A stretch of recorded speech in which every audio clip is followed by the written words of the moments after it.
J'ai dit à Benoît, qu'est-ce que t'en penses si on plaquait tout et qu'on faisait autre chose? Je m'appelle Aurore, je suis propriétaire un peu à tout faire de Tiki Lodge à Lombok.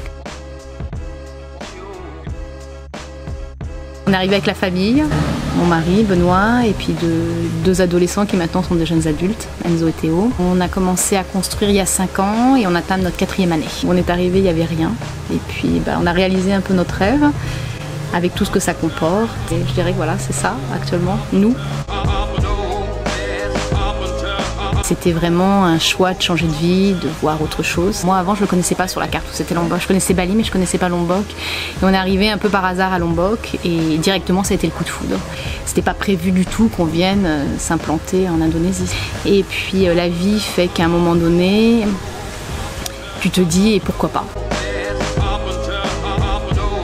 J'ai dit à Benoît, qu'est-ce que t'en penses si on plaquait tout et qu'on faisait autre chose? Il m'a dit, écoute, quand on a tout, on a une société qui marche bien, c'est un peu compliqué. Et puis je lui ai dit, écoute, j'en ai marre. Je suis passée du cap heureuse au cap épanouie. Donc j'ai trouvé enfin ma voie. J'ai toujours aimé recevoir, cuisiner, partager. Là maintenant, je veux dire, j'arrive à faire ce pourquoi je suis fait. Dans un deuxième temps, j'ai Enzo qui est hémophile. Venir ici, ça faisait aussi partie toute une nouvelle, on peut dire une charte de vie, c'est-à-dire montrer qu'on peut vivre à l'étranger en ayant un handicap, une maladie génétique et que c'est tout à fait faisable. Oui, on importe nos poches de sang, on a appris à suturer, à transfuser, à détecter l'hémorragie. On prend toutes les précautions qu'il faut, sans en prendre de trop, et on le met en application ici. Et moi maintenant je vois mon fils qui a 20 ans, il vit tout à fait normalement. Il fait du spearfishing, il fait du surf, il accompagne les clients en trip, et il a vraiment la vie qu'il souhaitait. Qu'en France, il aurait peut-être été plus limité dans ses actions. On aurait dit ah bah non, t'as qu'à prendre la carte Cotorep, et non pas du tout. Ici il fait tout, il a eu des propositions d'emploi pour travailler pour des gens de Hong Kong, pour des gens de Sud-Afrique, donc il a des possibilités qu'il n'aurait pas eu s'il était resté en France. Si tu veux faire une comparaison par rapport à ta vie européenne, c'est pas possible, c'est complètement différent. C'est-à-dire que tu dois oublier ce que tu sais et tu réapprends. On n'avait rien du tout nous quand on est arrivé.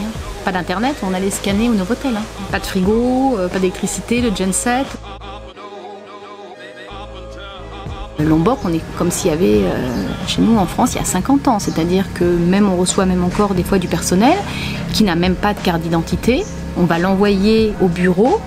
Ils vont lui dire, bah voilà, à la date d'aujourd'hui, t'es né le 10 janvier 2019. Et donc tu as la carte d'identité, mais tu dis, mais t'es pas né le 10 janvier 2019, c'est-à-dire que tu aurais même pas 5 mois. Oui, mais c'est parce que c'est maintenant qu'il m'a identifié. Et c'est la vérité. Ça se structure, mais c'est compliqué. Cette nonchalance qu'ils peuvent avoir, c'est-à-dire que rien n'est jamais grave. Dans un point positif, ça donne une légèreté et des fois, on croirait que c'est de la moquerie, mais pas du tout. Au départ, ça peut faire sourire, à un moment donné, ça peut énerver, et puis après, toi-même, bah, tu apprends à relativiser et accepter tout simplement. De travailler sous les tropiques, ça demande peut-être plus de rigueur que de travailler en Europe parce qu'on serait tenté d'aller à la mer et non pas du tout. En fin de compte, des fois je vais pas voir la mer pendant 6 mois, ce qui peut paraître cruel. C'est possible, mais attention, c'est aussi pas simple. En tout cas, tout concret, on est full, d'accord? Donc nous, on utilise des produits bio d'ici et ce matin, il m'appelle à 8h30, il me dit ah non, mais je livre pas aujourd'hui. Toi, tu as au total 30 personnes à nourrir ce soir et tu n'es pas livré. Donc aujourd'hui, là, il va falloir que j'aille dans tous les petits shops, essayer de trouver 1 litre de crème, 4 kilos de pommes de terre, sachant que si c'est comme ça commence à être sec, il n'y aura pas peut-être 4 kilos de pommes de terre, aller chercher de la tomate, et ça c'est vrai que c'est la partie plus difficile. Ce qui est très simple chez nous ici prend tout de suite une dimension beaucoup plus importante. Alors je dirais que c'est un peu compliqué, c'est-à-dire que quand tu arrives dans un peuple qui est nouveau, qui est assez, on va dire assez primitif, c'est compliqué. On n'a pas les mêmes bases. Donc par exemple nous quand on est arrivé, notre personnel, quand on faisait des blagues, ils ne le comprenaient pas, ils n'en rigolaient même pas. Donc des fois on se dit oula, est-ce qu'on est allé trop loin? On savait pas. Et en fin de compte non, parce qu'ils ne connaissaient pas. Maintenant où ça commence, ils commencent à comprendre notre humour, ça va bien. Après au niveau de faire la fête, on fait pas la fête de la même façon. Eux sont très en communauté, c'est-à-dire nous on est beaucoup plus individualistes et eux tout est en partage. S'ils ont 100 grammes de poulet, ils vont diviser 100 grammes de poulet pour la famille. Quand il y en a pour un, il y en a aussi pour 5. À Lombok, par exemple, tu vois jamais dans les villages, alors je parle pas des grandes villes, hein, dans les villages, quelqu'un qui va mourir de faim. Il y aura toujours quelqu'un qui lui amène à manger. Et ça donne un autre regard. faut s'adapter. C'est déjà parce que t'as pas l'eau qui arrive chez toi, t'as pas l'électricité qui arrive à la bonne puissance. Si tu arrives avec tes gros sabots, comme on dit chez nous, et tu penses tout savoir et que tu penses tout pouvoir changer, non. C'est-à-dire que tu leur en apprends autant qu'ils t'en apprennent. L'authenticité, la verdure, ces espaces, ce sentiment de liberté. Tous les soirs, c'est coucher de soleil de couleurs différentes, un jour orange, un jour violet. Bah, pour moi, c'est un peu le luxe, quoi. Par exemple, quand tu plonges, de voir toute cette faune qui est encore accessible. Et puis avec aussi toute cette culture, parce que tu as cette culture musulmane qui est sur la partie sud, un peu plus sur le nord la partie balinaise, la partie hindouiste, et tout le monde se mélange. Ça donne aussi l'image qu'on peut vivre tous ensemble sans qu'il y ait de soucis.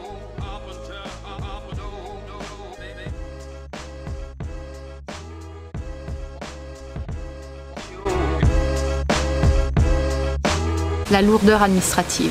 C'est un pays qui est en développement, donc on change les lois tout le temps. Et après, je pense quand même une petite corruption, pour pas dire une grosse corruption. Alors par rapport au tremblement de terre, tu sais très bien que l'Indonésie, tu bouges 2-3 fois dans le monde. D'accord. Alors après, il y a bougé comme on a bougé l'année dernière et bougé comme on bouge tout le temps. Mais ça a bougé à Bordeaux, vous avez eu 5, ça bouge dans le nord de l'Italie, ça bouge au Chili, ça bouge en Californie. Je dirais que maintenant, dans l'ère à laquelle on est, ça bouge partout. Ça fait un peu l'impression comme si on était en France avant les 30 Glorieuses. C'est-à-dire que tu te rends compte qu'à Lombok, actuellement, tout est encore possible. C'est pour ça qu'il y a autant maintenant de jeunes qui ont une trentaine d'années qui s'implantent en Indonésie, avec des idées, avec des petits budgets, mais tu montes crescendo, voilà, mais tu y arrives. Voilà, il n'y a plus beaucoup de destinations qui sont sécuritaires et à la fois où tu peux faire quelque chose relativement facilement. On est ici maintenant. Moi, je me dis jamais que tout est acquis. Pour l'instant, je suis super bien. Je ne sais pas ce que je ferai dans 10 ans. Je pense que la vie, il faut la vivre pleinement. Elle est courte. Il faut la saisir et faire ce que tu as envie de faire si tu peux le faire. C'est pas facile. C'est faisable. Il faut avoir une bonne dose d'énergie, associée à de la patience et un peu d'argent. On est protégé par le bureau des investisseurs, il y a toute une mise en place qui est mise au niveau des salariés, on a mis en place l'assurance santé, on travaille avec un orphelinat, on donne beaucoup de notre temps, on travaille aussi sur l'impact écologique. Donc oui, si tu arrives avec un projet et que tu donnes quelque chose, tu auras un retour. Si tu vas ici dans le sens, et ça c'est très important de le dire, de pouvoir prendre au peuple sans donner, tu vas droit dans le mur. Il y a des moments dans la vie où il ne faut pas hésiter à aller vers autre chose, c'est-à-dire dématérialiser, parce qu'on est vraiment dans une vie qui est très matérielle, et se dire que c'est possible de recommencer, de refaire autre chose, et pas avoir peur, moi je dis toujours, de tout plaquer pour recommencer.